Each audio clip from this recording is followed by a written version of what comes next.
acontecer. Não mudou em nada, na sua percepção, não está tendo mudança nenhuma Então, nessa relação?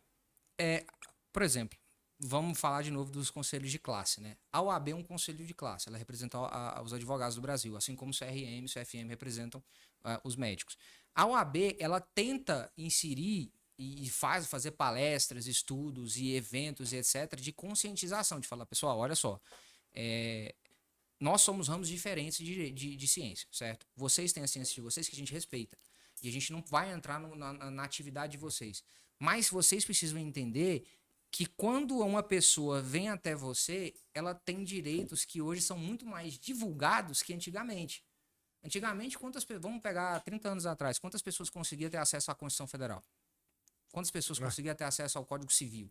Quantas pessoas tinham acesso ao Código Consumidor? Não, hoje o povo, qualquer coisa, eu vou processar. É a primeira coisa Hoje em que vem dia na eu boto cabeça.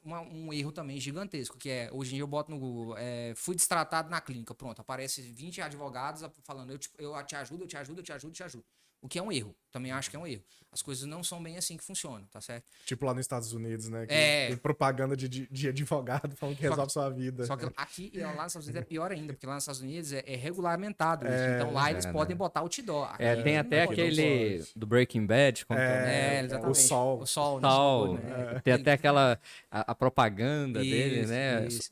Aqui no Brasil já não é tanto, né? Não, no Brasil ele tem umas regulamentações mais pesadas por conta da OAB. A OAB, inclusive, proíbe alguns tipos de divulgação de escritórios de advocacia, etc. Mas, enfim, são essas situações. Eu até me perdi um pouquinho, eu tava falando. Falou de saúde, todo negócio de advogado eu gosto. O pessoal fala, né? Mas é isso mesmo, é dessa consciência, né? Se tem realmente, porque assim, tem cada dia mais abre-se uma clínica nova. A gente Sim. fala que, e isso não é errado, a gente fala que Goiás hoje é referência em saúde, não só clínica, hospitais, né? Mas assim, eu vejo talvez uma falta de preparo das clínicas, de hospitais, claro que não são todos, tem alguns que têm essa preocupação, de orientar tanto os seus profissionais quanto a cultura da sua empresa para esse tipo de relação. Sim. E quando eu falo disso, não quer dizer que a clínica vai aceitar tudo, não. Não, Não é claro. isso que eu estou dizendo, né? Tem que se preparar para responder para uma A situação. principal coisa que a clínica tem que ter ideia é precaução. A gente não, você trabalhar quando o problema já está feito, primeiro, vai ficar caro, tá certo? Um processo judicial é caro. Não estou falando por conta do advogado. Não é que o advogado vai te cobrar rios de dinheiro. A questão é, por exemplo, vamos pegar as custas dos tribunais de Goiânia. Se você for para uma ação, se eu não me engano, a última ação que foi vou pegar aqui um valor que eu lembro de uma ação que a gente chegou a manejar. De R$800 mil a ação. As custas para você entrar com a ação era R$40 mil. Então eu tinha que pagar 40 mil para poder ser processado aqui no Tribunal de Justiça de Goiânia. As custas são caras. Então é o seguinte, você se precaver é você evitar esse custo. Entendeu? Por quê?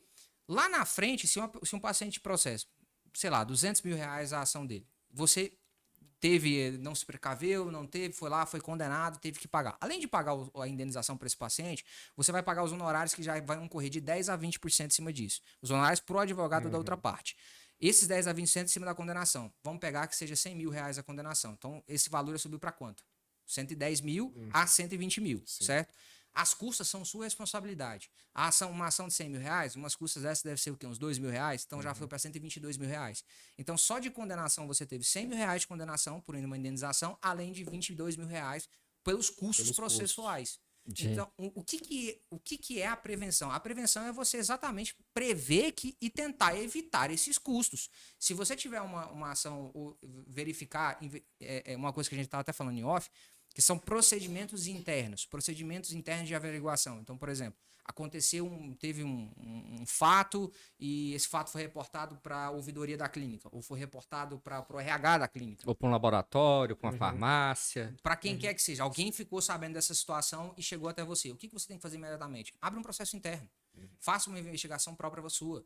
Por quê? Essa investigação própria sua, ela vai fundamentar, eventualmente, evitar você ter uma reparação. Por quê? A clínica agiu corretamente? O profissional agiu corretamente? Tipo uma auditoria. É uma auditoria, entendeu? Quem é que vai fazer isso? Um departamento jurídico. O departamento jurídico faz isso. Como? Ele obviamente senta com a empresa e fala, vamos abrir um processo terceirizado. Então, uma auditoria externa, ele faz as averiguações necessárias e a OAB regulamenta isso. A OAB regulamentou que advogados podem fazer investigações privadas, por exemplo. Legal. Então, o advogado pode fazer as investigações para isentar crimes. Vocês entenderam? Isso são ações de prevenções. Além disso, uma coisa que a gente também comentou, posso até falar do TCLE. O TCLE, que é o termo de consentimento esclarecido. Sim. Isso é meio caminho andado, cara. Era uma pergunta que eu ia fazer agora, até pelo boom da estética, né? A gente, não só a estética, mas os outros. Mas a estética em si, a gente vê profissionais de todas as áreas abrindo clínicas,